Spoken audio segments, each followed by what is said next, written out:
guys, this is Matt here from morecompleteeffects.com, and got another tutorial here for the creativecow.net crew. So this one's going to be on how to fake slow motion with a still. It's a little bit kind of like maybe doing bullet time or something like that with a still. Somebody had posted this question on the forum. My biggest problem when doing these things is I got to do it with an image that's public domain or something that everyone can use. Otherwise, you can't follow along with the tutorial. So I wasn't really able to find a soccer picture, which was the original post on the forum about how they had made slow motion out of this still. So I went ahead and did it with a snowboarder. And this picture can actually be found here on Wikipedia if you just search snowboarding right there.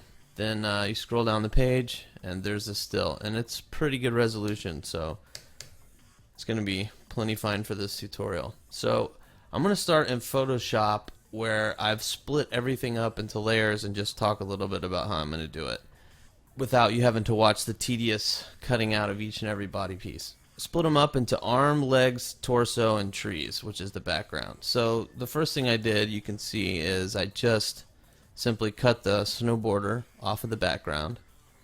And when I cut his arm off and his leg off of his torso, in fact, if I just make these legs a little bit transparent, you see this intersection where I had cut the legs out, I filled in so that when I fake this slow motion later on, I'm able to turn this layer and still have something back there and not just empty space, which is what I'm looking to get out of this.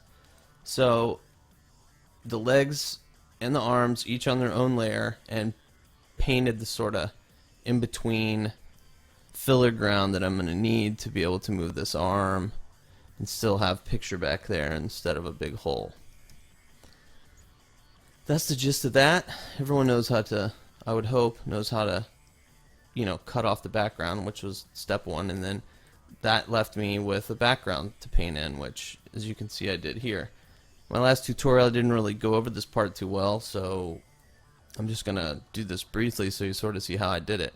This is the original image, not cut up into anything at all. But what I will do is show you how I painted him out in this particular instance. People seem to get intimidated by this, and it's really not that difficult. This is actually one of the easiest scenarios that you could possibly run into. So first thing I'm going to do is just cut myself out some trees from over here.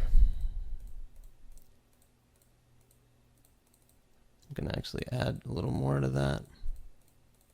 I'm going to press Apple or Control J, and what that gives me is a copy, you can see right here, right on top of itself. And then I'm just going to move this over my snowboarder and maybe stretch it a little bit horizontal. And I'm just going to merge those two layers by selecting both and hitting Apple E or Control E. Go ahead and make this a layer that's not a background. And then I'm just going to take my stamp tool by pressing S. Make sure you can see up here that I'm on a feathered brush. Bring the size to about 250. Press Alt to sample this area right here, and start painting in on top of it. And things like this, trees that are blurry and out of focus, really couldn't be an easier situation to try and paint in. You can see how these shapes just go on top of themselves really nicely.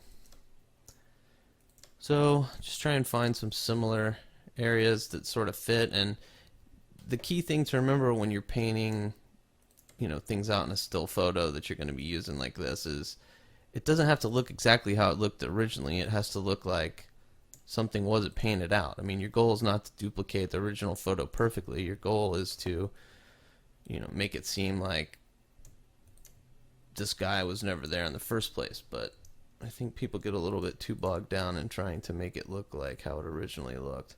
You can see already we've got a good fill-in of the snowboarder right here.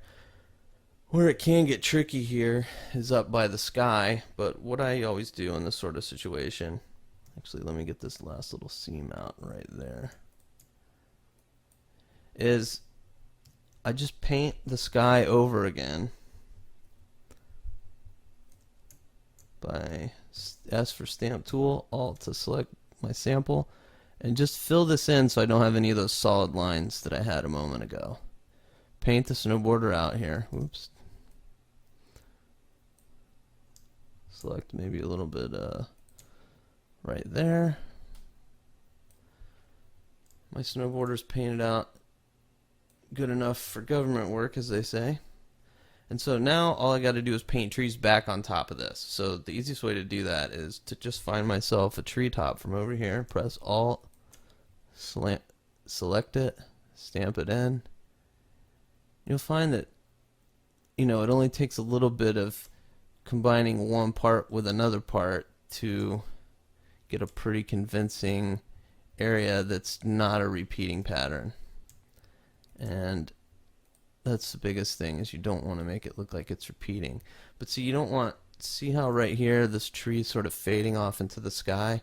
You don't want that. You want to grab solid edges of trees. So maybe I'll just take the top of this tree and put it right there, because we want solid trees, not little faded pieces of a tree. Take another piece of tree right here, just paste that on, and I mean, you know, that's really going to sell pretty well. You can see if I flip back over to the one that I did, it's not the exact same result, but you know, it's pretty convincing and good enough for what we're going to do. So that's how I painted the snowboarder off the background. I think the rest about splitting them up into layers is pretty self-explanatory. If you want to follow along this, just name your bottom layer trees. You got torso, which is this part of the snowboarder, arm, which is the arm, legs, which is the legs, and if you need to pause the video here real quick, you can just sort of see where I did and didn't cut for each of those different sections. Be sure to check out part 2 of this video, where I'll be taking it into After Effects and faking slow motion video with the still image.